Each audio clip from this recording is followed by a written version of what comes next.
La TVT au cœur de l'information.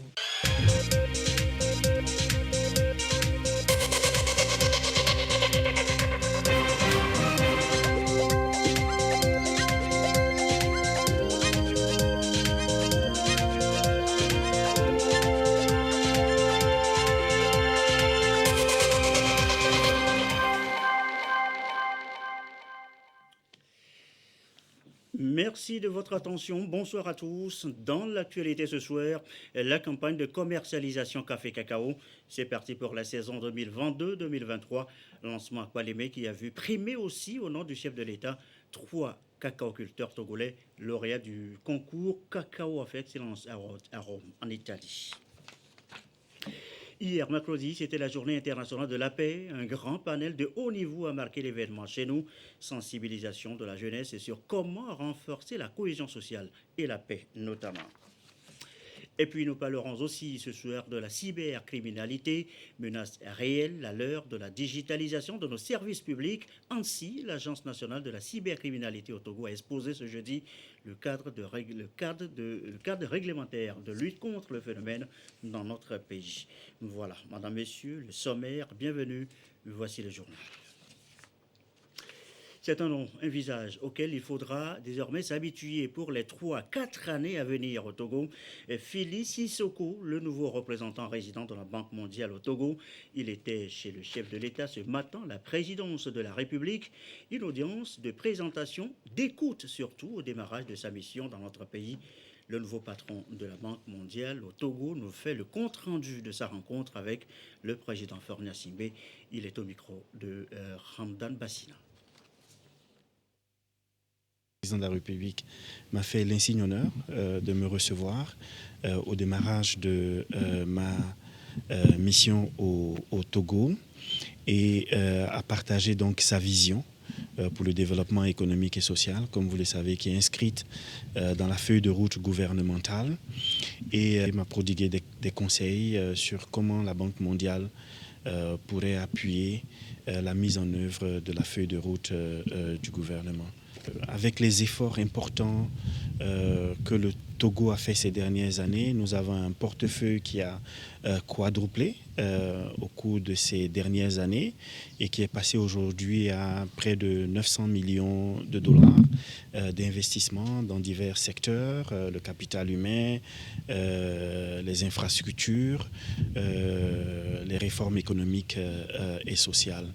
Dans les années à venir, nous comptons augmenter encore plus cette enveloppe avec un financement entre 800 millions de dollars et 1 milliard pour mettre en œuvre, accélérer la mise en œuvre de la feuille de route du gouvernement dans les domaines clés de la protection sociale pour aider les populations les plus vulnérables, surtout face aux différentes crises dont elles ont fait face ces dernières années et qu'elles continuent de subir, pour accélérer aussi l'accès aux infrastructures de base, l'eau, l'électricité, les routes, mais aussi des infrastructures avancées, notamment dans le digital, et pour aussi appuyer le développement du capital humain. Donc voici un peu les secteurs clés dans lesquels que nous avons discuté avec le président de la République, qui nous a encouragés à poursuivre nos efforts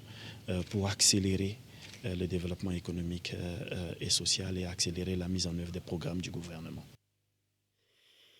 Fili Sissoko, le nouveau représentant résident de la Banque mondiale au Togo, reçu en audience ce matin par le chef de l'État. Vendre, acheter, stocker, exporter, eh bien, le marché de café cacao au Togo est ouvert. Palémé a vu lancer officiellement ce jeudi cette campagne. Christine Pété-Kialouda était sur place et nous fait le compte-rendu.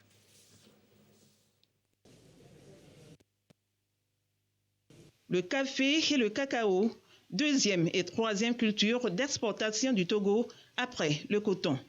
Ces deux produits sont source de revenus pour plus de 40 000 familles. 3 200 tonnes de café et 5 500 tonnes de cacao exportées pour le compte de la campagne précédente. Le rendez-vous de lancement de la nouvelle campagne de commercialisation 2022-2023, un moment d'orientation et de bilan. Cette campagne qui vient qui vient de se terminer et qui engage maintenant cette nouvelle campagne, on peut reconnaître quand même que le résultat est plus avantageux par rapport à la campagne passée. On espère qu'on aura encore une situation meilleure. 22 000 tonnes de café en 2020 contre 23 000 en 2021. 15 782 tonnes de cacao en 2021, soit une augmentation de production de 782 tonnes. La filière café-cacao continue de bénéficier de l'attention particulière du gouvernement. On note l'appui à l'entretien et à la fertilisation des plantations de caféiers, à la régénération des vieilles caféières par le recépage, l'appui à la protection phytosanitaire des plantations de cacaoyers avec des insecticides et des fongicides, l'appui à l'installation de nouvelles plantations de caféiers et de cacaoyers mises à la disposition des planteurs entre 2020 et 2022. Petit bémol sur ce tableau reluisant, le climat et ses caprices. La production du café et du cacao n'est pas épargnée par les changements climatiques défavorables et aussi le contexte socio-économique mondial difficile. Le ministre du Commerce encourage l'ensemble des acteurs. La cérémonie de ce jour s'inscrit dans la dynamique insufflée par le chef de l'État pour faciliter et encourager les activités de production, de transformation et de mise sur les différents marchés des produits locaux en général et en particulier du café et du cacao, afin d'améliorer de façon significative et durable les conditions de vie de nos concitoyens, surtout celles de nos braves producteurs que vous êtes. Je vous transmets les félicitations de l'ensemble du gouvernement. Les acteurs sont conviés à une synergie d'action pour lutter contre la sortie illicite des produits et assurer le succès de la campagne. Et à ce rendez-vous de lancement officiel de la nouvelle campagne de vente, ce jeudi à Kpalémé, 3 cacaoculteurs togolais ont été distingués, honorés au nom du chef de l'État. Rappelez-vous, en décembre dernier, au concours Cocoa of Excellence Award à Rome, en Italie, ils ont ramené des médailles, 2 en or, 1 en bronze. Une ardeur au travail encouragée par le président de la République. La cérémonie de remise, le récit, Christine Pétier-Kialoudé. Ministre de tutelle. Kokou Toulassi et Yao Semanou, tous 2 cacaoculteurs. Ils ont décroché 2 médailles en or sur les 3 en compétition au concours international Cacao of Excellence Award 2021. Ce qui a donné de la valeur à leurs produits n'est pas le volume de production, mais la qualité. J'ai eu une médaille d'or. Je suis très content. Quelqu'un qui travaille très bien a un salaire. C'est la qualité qui nous a amené jusqu'à avoir cette médaille-là.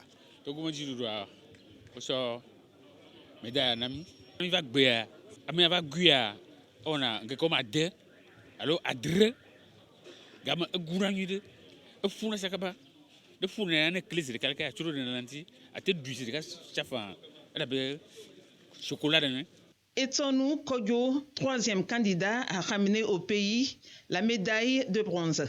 La participation avec succès de 3 des 6 candidats togolais au concours confirme à suffisance la bonne qualité des produits togolais et honore le pays. Raison de l'encouragement du chef de l'État apporté aux 3 lauréats. Il y a eu pour ce concours lancé 3 médailles d'or et le Togo s'en est sorti avec 2 et un autre distinctif et que nous venons donc de leur remettre. Le gouvernement, pour appuyer cet effort de nos bras producteurs, a dû mettre à leur disposition des chèques. On a été primés, nous n'allons pas reculer. Et c'est ce que le chef de l'État, son Excellence, M. Faure Sozmina Nyasingbe, souhaite à tous. Le Togo, grâce aux efforts engagés, jouit d'une grande crédibilité dans les organisations internationales de café-cacao.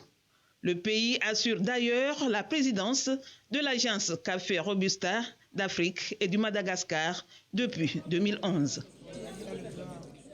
Ils sont dans le maraîchage, ils sont encouragés à utiliser des intrants biologiques. Pourquoi et comment? Eh bien, c'est justement l'objet de la rencontre Fédération nationale et organisation paysanne.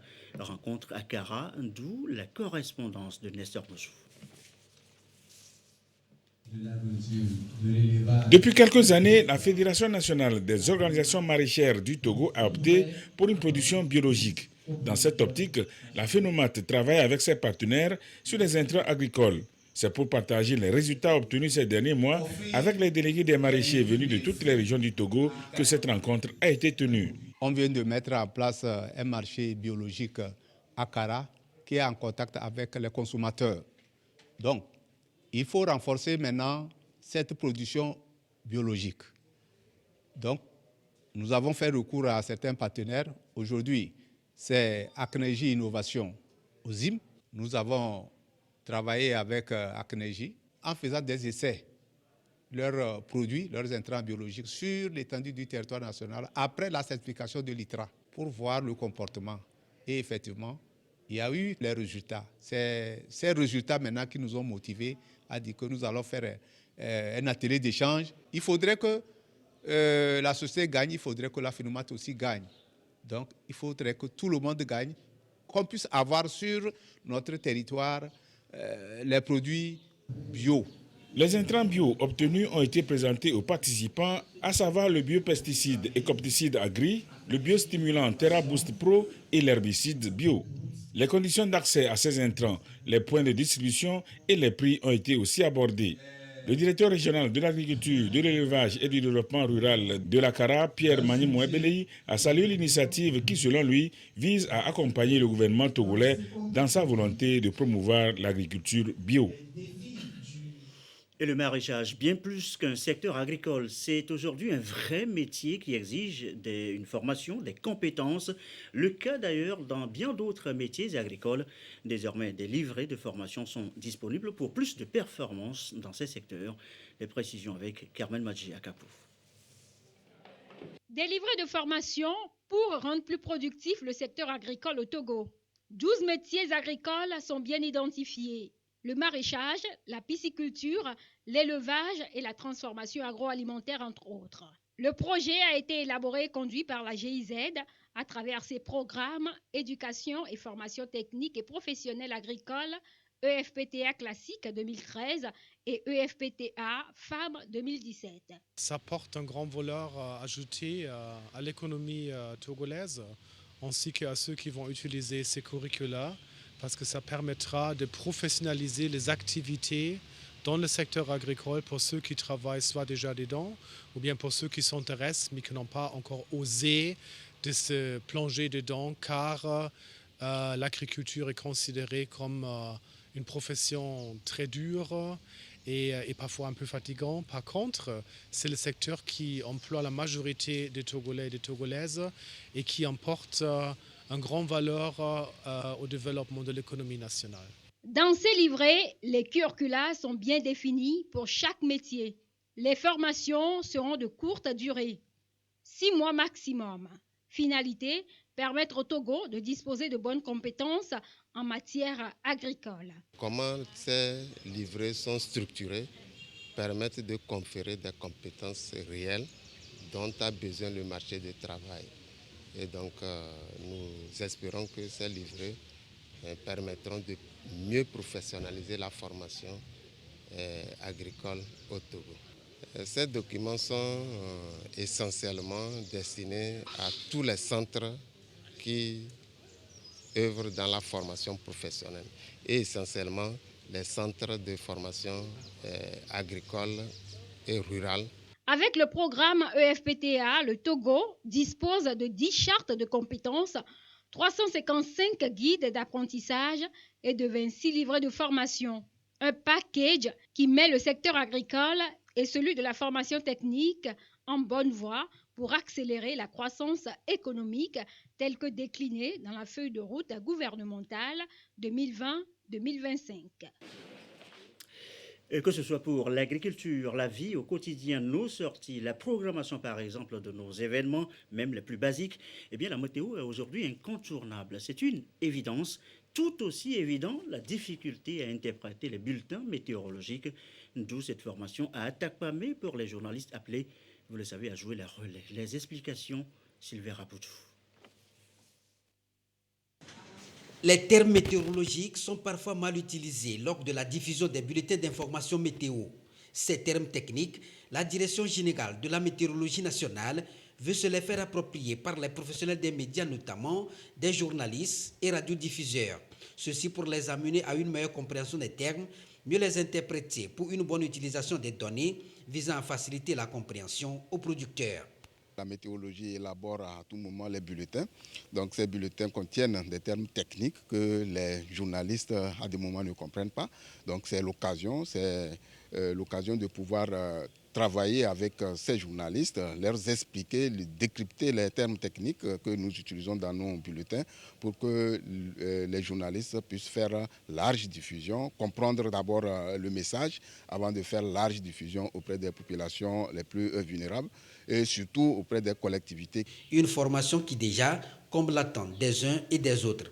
Avec ce que nous venons de recevoir ici comme capacité, nous sommes maintenant à mesure de bien diffuser les informations météorologiques pour servir à la population, surtout les producteurs et surtout nous qui sommes des journalistes des radios communautaires, nous sommes proches des populations, donc nous avons besoin de relayer l'information dans les langues locales. Donc si le journaliste est bien outillé, comprend bien le message météorologique, vous allez voir qu'il va bien également relayer l'information dans la langue locale et ça va bien servir également aux producteurs pour que l'information météorologique puisse aussi contribuer au développement du pays. Objectif, amener les professionnels des médias à comprendre les bulletins d'information météorologique, hydrologique et les mécanismes d'alerte pour un meilleur relais à l'endroit des consommateurs, c'est-à-dire les producteurs agricoles. Et ce soir, le temps est plutôt nuageux dans l'ensemble, en tout cas sur Lomé, température 26 degrés avec un faible risque de pluie ce soir, 20%. Direction maintenant Kpalimé qui a abrité, vous le savez, récemment le séminaire du gouvernement. Et juste après, il y a donc des visites de chantier.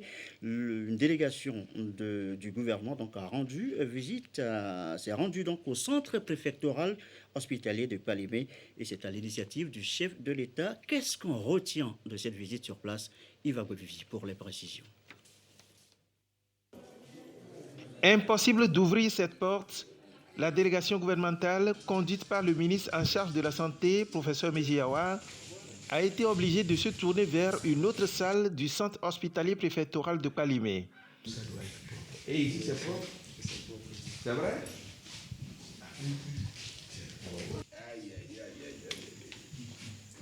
De la première à la dernière chambre de l'hôpital, y compris la salle de réanimation, la délégation dépêchée par le chef de l'État à l'issue du séminaire gouvernemental a constaté l'urgence d'une opération de nettoyage. Il y a toute une série d'entités qui ont été l'objet de visites. L'idée étant, pour le chef de l'État, qu'on se rende compte de ce qui se passe concrètement sur le terrain. Dans l'hôpital de Kpalimé, il y a nécessité absolue de nettoyer, de balayer et de laver. L'hygiène, ça fait partie des fondamentaux de la santé. On peut être pauvre, mais on a le devoir d'être propre. Et c'est le message clé que nous tirons de notre visite. Des équipements qui sont mis en place, leur viabilité, leur fonctionnalité dépendent étroitement de l'entretien. Et l'entretien basique, c'est balayer, c'est nettoyer, c'est laver. On est tout à fait conscient. Vous avez l'existant qu'il faut nécessairement entretenir et vous avez le complément qu'il faut apporter. On est tout à fait conscient des deux bras de la balance. Mais encore une fois, on sera davantage motivé, on sera davantage confiant si l'existant est bien entretenu et bien utilisé. Durant cette visite, véritable inspection des lieux, y compris la morgue, la délégation a au cas par cas prodigué des conseils aux responsables de l'hôpital préfectoral de Kpalimé pour rendre le cadre sain, en vue de pouvoir par ricochet aussi rendre sains les patients qui y sont admis.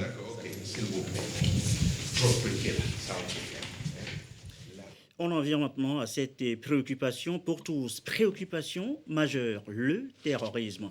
La HAC, la Haute Autorité de l'Audiovisuel et de la Communication, incite les journalistes à tremper encore un peu plus le plume contre le phénomène.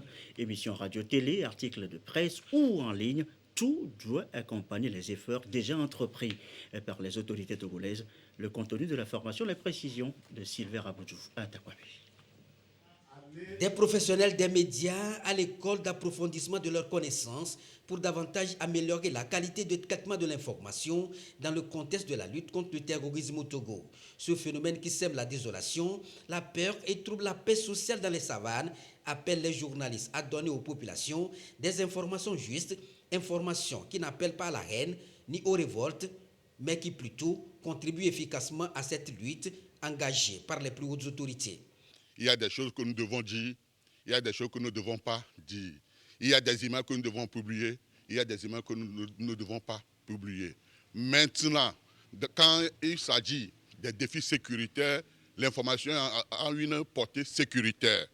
Donc, il faut savoir donner l'information. Donc, nous avons quand même une responsabilité sociale en période de crise, et cette responsabilité sociale est accrue surtout face aux menaces terroristes. Les menaces et les attaques engendrées dans les savanes constituent des enjeux majeurs, d'où cette formation de l'ARAC, autorité de régulation, une formation pour bien les outiller à jouer efficacement leur partition dans ce sens. C'est pour répondre à ces préoccupations qui constituent des défis importants pour les médias en cette période que la HAC a décidé d'organiser sur l'ensemble du territoire des séminaires d'information et de sensibilisation des acteurs sur les comportements à adopter et le traitement professionnel des informations. Le résultat attendu à l'issue de ces séminaires est que les médias soient de véritables alliés de la lutte contre le terrorisme et non des complices des groupes terroristes. La formation axée sur le thème « Les médias et lutte contre le terrorisme » a pris en compte à Tapamé les professionnels des médias, des plateaux et de la centrale. Objectif, les amener à accompagner cette lutte commune pour freiner ces mauvais actes. Le terrorisme est mal à la cohésion sociale, une menace pour la paix. Parlons-en. La journée internationale de la paix, c'était juste hier. À l'occasion, membres du gouvernement, éminentes personnalités ont animé un panel de haut niveau. La cible, la jeunesse, sensibilisée sur la cohésion sociale et la paix à renforcer à tout prix. Calice Atikle. Au cœur de ce panel de haut niveau, des questions de paix et de cohésion sociale. Sans tabou et sans langue de bois, les jeunes sont situés sur leurs responsabilités, notamment dans la lutte contre l'extrémisme violent et le terrorisme, fléaux dans lesquels ils sont la cible privilégiée. Avec tout ce qu'on a appris ce soir, je suis sûre que des jours à venir, si on continue aussi dans ce sens à réunir les jeunes, on y arrivera à lutter contre beaucoup de conflits dans notre nation, surtout le terrorisme. Les jeunes sont enrôlés dans l'extrémisme violent, quelquefois parce que ils sont confrontés à des situations de pauvreté, des situations difficiles. En tant que jeunes, nous ne sommes pas appelés à poser des actes d'extrémisme violent pour pouvoir s'en sortir, mais nous sommes appelés à travailler aux côtés de nos autorités, aux côtés du gouvernement, pour pouvoir ensemble construire notre pays, le Togo. Face à eux, des membres du gouvernement et d'éminentes personnalités invités par le ministère en charge de la jeunesse. C'est pour marquer la Journée internationale de la paix célébrée ce 21 septembre. Un cadre propice pour convier la jeunesse à renforcer la cohésion sociale pour bâtir la paix dans son quartier, dans sa communauté. Une jeunesse gangrénée par la violence, l'irrespect des valeurs physiques et sociales constitue un terreau fertile à la prolifération des conflits et de l'extrémisme violents qui mettent en péril la paix et la sécurité. C'est donc dans cette logique que je lance un appel pour que chaque jeune, partout où il se trouve, puisse cultiver les vertus de paix, du vivre ensemble, œuvrer à la paix et à la sécurité qui sont indispensables au progrès social, au développement durable dans notre cher pays, le Togo. De la crise russo-ukrainienne au terrorisme et l'extrémisme violent, la paix est partout menacée. Les jeunes sont plus que jamais interpellés à adopter des comportements responsables. Les relations de bon voisinage peuvent être des relations basiques, mais qui construisent la base de la paix. Parce que la fissuration de la société commence toujours par les dissensions qui peuvent exister entre un ou deux individus et qui progressivement prendront de l'ampleur pour créer ou constituer le conflit dont on parle, le conflit majeur qui met en péril la société, le tissu social. Nous devons aller à l'essentiel et préserver les libertés qui nous sont les plus chères aujourd'hui. Nous ne pouvons pas prendre toutes les libertés, le monde ne nous permet plus ça. Choisissons les plus chères. Donc nous avons la valeur liberté, préservons la liberté. Nous devons donner notre corps, notre sang et notre intelligence à sauvegarder la patrie. Et pour ça, si nous ne sommes pas militaires, nous devons apporter notre concours aux forces de défense et de sécurité. Le renseignement, les informer de ce qui ne va pas dans notre milieu. Parce que si nous perdons la patrie et que ces gars-là débarquent ici, les terroristes dont on parle, votre vie, notre vie change définitivement. En retour, les jeunes ont exprimé leur désir de voir proscrire l'exclusion sociale dont ils font souvent objet à cause de leur manque d'expérience. Un mot de l'enseignement dans cette édition, c'est la rentrée des classes pour les élèves lundi et prochain. Et cette semaine, vous le savez, c'est la rentrée pédagogique, les enseignants en rodage pour l'année scolaire. Le cas ici, vous allez le voir avec ces enseignants volontaires dans la région centrale. Désiré Alloger pour les précisions. En attendant que les élèves reprennent ces places assises dans les salles de classe, leurs enseignants, pour le moment, les occupent une semaine avant. Ils sont du 2e et du 3e cycle du secondaire admis au concours de 2021. Enseignants qui suivent des modules bien conçus en français, mathématiques et physique pour une bonne reprise des pratiques de classe. Il s'agit de leur faire dérouler le programme en vigueur, les instructions officielles et la progression. Aussi les connaissances sur la pédagogie. On a constaté que depuis un certain moment, les gens mélangent les parts lors de la correction. D'ailleurs, même souvent, ils n'utilisent même pas les grilles. Nous allons bien les outiller aujourd'hui pour que, au retour chez eux, qu'ils puissent bien les utiliser pour qu'ils corrigent bien les copies des enfants. Particulièrement en français, et ces participants vont se familiariser avec le programme de français, le guide d'exécution et la progression annuelle. En dehors de ces trois éléments, ils seront aussi outillés à savoir comment évaluer les apprenants. Et à la fin, nous allons produire une grille de correction pour qu'il n'y ait pas de disproportion dans les évaluations. C'est l'intérêt de la rentrée pédagogique instituée par le ministère en charge de l'enseignement général et technique pour donner des outils nécessaires aux enseignants, les activer une semaine avant la rentrée académique. L'objectif de notre ministère, c'est de les outiller efficacement pour qu'ils puissent enseigner de façon convenable les sciences dans nos différents établissements. Cette pratique administrative et pédagogique est une innovation dans le système éducatif, une mise à condition du personnel d'encadrement pour contribuer à renforcer l'éducation de qualité au Togo. C'est pour vous dire que la récréation est maintenant terminée. Dans le reste de l'actualité, ce communiqué du gouvernement dans la dynamique de contribuer à l'amélioration du bien-être et de la santé physique, psychique et psychologique des populations. Le gouvernement a instauré les journées nationales du sport dont l'acte 1 sera observé le samedi 24 septembre 2022 à 7h, de 7h à 10h sur toute l'étendue du territoire national. À cet effet, le gouvernement invite tous les concitoyens et concitoyennes drapés chacun dans sa tenue de sport à sortir massivement et se diriger vers les points de départ préalablement définis par leur mairie de résidence afin de participer activement à cette célébration et de contribuer à sa réussite. Cette journée sera également marquée par des séances de sensibilisation dans chaque commune sur les thématiques liées aux maladies non transmissibles ou aux questions du vivre ensemble et de cohésion sociale. C'était donc un communiqué du gouvernement.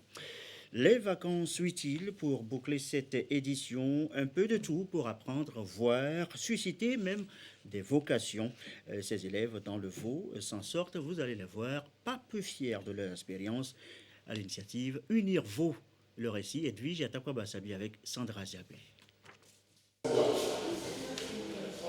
Initiation à l'informatique, fabrication de savon liquide, perlage et lecture appliquée. Des activités auxquelles se sont livrés ces jeunes de la préfecture de Vaud pendant plus de 3 semaines pour mettre à profit leurs vacances. Pas étrangère de ce journal. Fanya Simbe, lauréat de Grand Prix au Rwanda. À Kigali, en République du Rwanda, cette tenue du 15 au 18 septembre 2022. À l'issue de ce programme dénommé Vacances utiles, des connaissances ont été acquises. Pendant ces vacances, on nous a appris beaucoup de choses, notamment le journalisme, la communication, l'informatique. Je remercie tous ceux qui nous ont aidés à améliorer ou bien à connaître ces choses, spécialement le président de la République. On nous a appris à lire correctement et à faire les dessins. Les nouveaux bacheliers du groupe ont été entretenus sur le choix de leur filière conformément à la demande du marché de l'emploi et à leurs compétences. Les cadres du parti Unir de Vaud, organisateurs de ce camp, l'ont voulu ainsi pour inculquer des connaissances entrepreneuriales à ces jeunes. Il s'agit d'organiser des activités ludiques, intellectuelles, culturelles, sportives.